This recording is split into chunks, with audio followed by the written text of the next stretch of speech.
Hashgacha brought this today's story. That I like it. This astounds me each day almost. Hashgacha brought this to the story.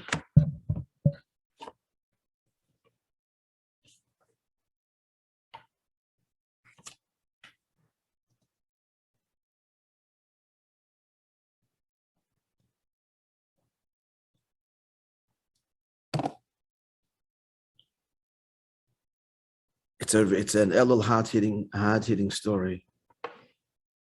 Tshuva. So the Rebbe said this. You can hear it on the tape. I remember hearing it. Yud Gimel Tammuz, at the Farbrengen of Yud Gimel Tammuz, 1950, Tafshin Tesvav, that's 1956, right, Chaim? 55. 55. Yeah, 55. So the Rebbe related as follows. It's Geschmack, you can look it up. I'll tell you in a second on your phone. You speak a little bit of Yiddish. It's worth listening. Yud Beis Tammuz, 1955. Yud Gimel Tammuz. The Farbrengen of Yud Beis Tammuz. The Rebbe related as follows. A story of two brothers. I don't know if it's a marshal or it's a real story. I think it's a real story that happened. So one of them was poor, but he was a God-fearing Jew. The other one made it successful, but not such a Yireh Shamayim, so God-fearing.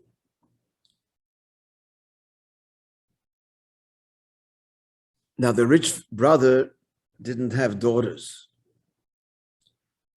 but the poor brother did, and he had several girls they were already of marriageable age.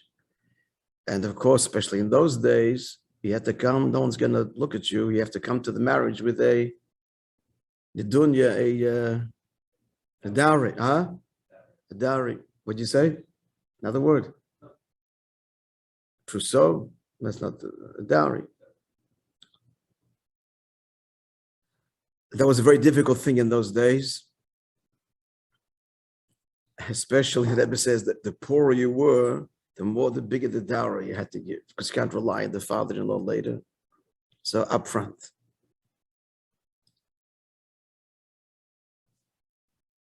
So it was even more difficult. So this poor brother, so he needs money. So he's going to go to his brother. He travels to his brother, this wealthy brother, in order to ask him for the money. He comes to his brother. His brother was in a very good mood, exalted mood, and invites his brother in, come inside, and he wants to show him his beautiful home that he built, how successful he is. So he takes him from one room to the other room. It's like a palace. Now, the poor brother, even though that he was not particularly impressed and excited with the wealth of his brother's home, he had no choice. He knows he has to come home with the money. And if not, he's going to hear it from his wife and his daughters. He came back with nothing. So, Bales Bereda, no choice, he's following him. He's pointing here, looking here, look at this room, that room, this car, whatever he has over there. But obviously for the poor brother, he's not impressed with this. He wasn't just poor, as we said, he was Yireh Shamayim, a God-fearing fellow. Now, the other brother, the rich brother, realized that he's not seeing the excitement, the wow. There's no wow factor in the brother where he's showing all of his, and it bothered him. So he says to him, he asks him, he says, no, like he's wanting to listen to the response. What do you say? So the poor brother says to him, Herzachayim, listen here. If you give me the money, good. If not, I'm going home. He had enough already. I'm going home. I have nothing to do here. The rich brother is offended. He says, what do you mean nothing to do here? I'm showing you my success, my beautiful house. Dismissive of it all. What is this? Couldn't understand. I want to tell you what's coming next, friends, is unusual. The Rebbe is such a story. Now, many stories the Rebbe told, he repeated over the years. This was said once, not again.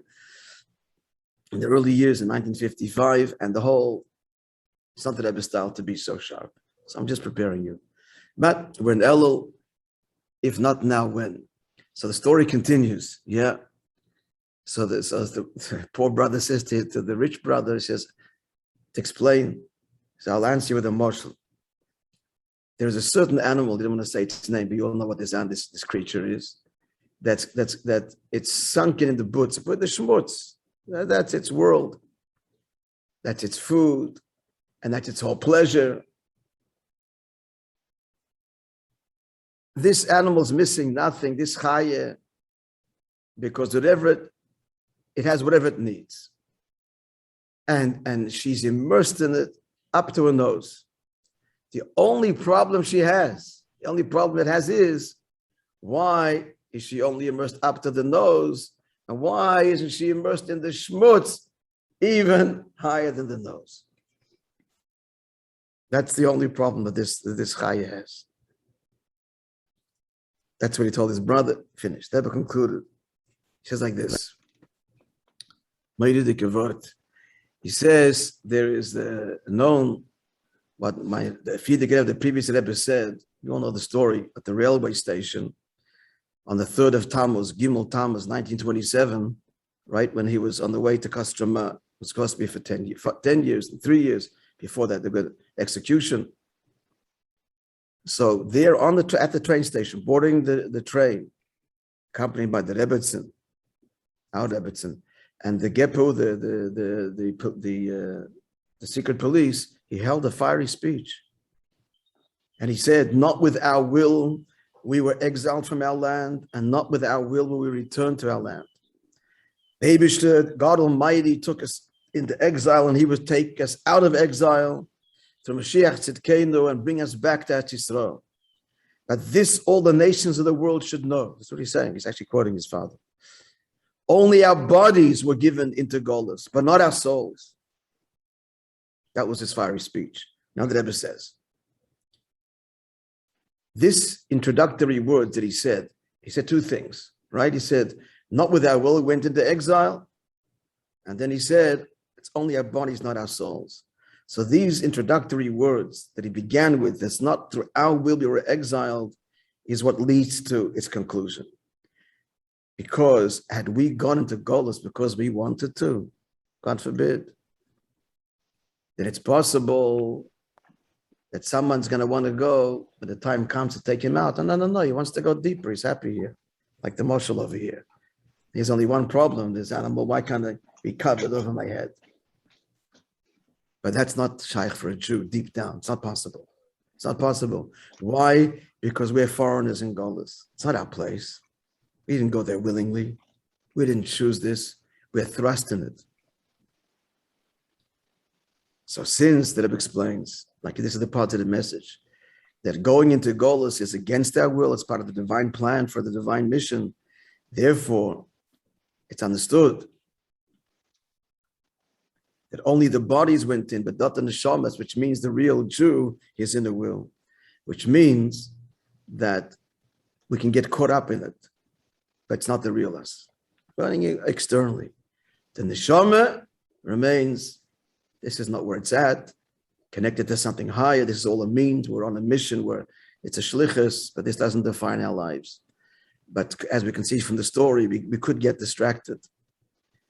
But the Rebbe is saying in the story that the poor brother, he doesn't finish the story, but obviously, when he said this to the rich brother, it caused him, wait, what's happened to me? Where am I? And these words caused his neshama to stir. That's what a Fabrengen is, right? This was a Fabrengen they were having, and the Rebbe Shernger said a Fabrengen. A Fabrengen, we say sharp words to ourselves. Why? Because we respond to that. The neshama didn't go in Golus. So it's not so deep. Not so deep. Okay, friends.